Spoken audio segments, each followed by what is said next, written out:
Hello everybody, welcome back to the Reset Info channel. In today's video, I'll show you how to easily connect Android Auto into your MG.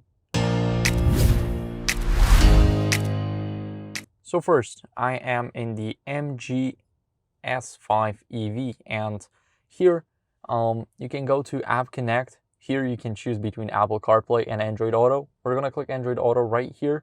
We're gonna click Connect Device, and as you guys can see, connect your device as a USB cable. Alternatively, if wireless Android Auto is supported by your device, pair the device via Bluetooth.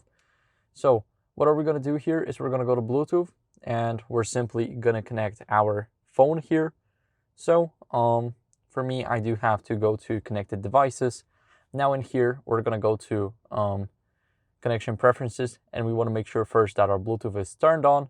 Now we can click on Pair New Device, and we are waiting for our card to pop in. So here we have it. We're going to click on pair on both of the devices here, as you guys can see, and it automatically asks us if we want to start the Android Auto. We're going to click connect, and as you guys can see, the Android Auto is now starting, and we can basically leave those settings. Here we have Android Auto turning on. As you guys can see, when safe, check your phone to start Android Auto. Now here we're going to click continue right at the bottom, and as you guys can see, we are in.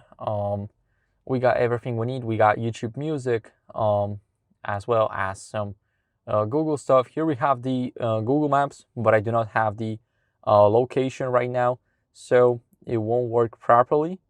And as you guys can see, we got it connected. We can see all of the settings. We can change it. For example, we can change the layout, and we basically got it done. So that's how you guys can use the Android Auto. Thank you for watching. If you enjoyed this video, make sure to leave a like, subscription, and a comment, and I'll see you in the next one. Bye.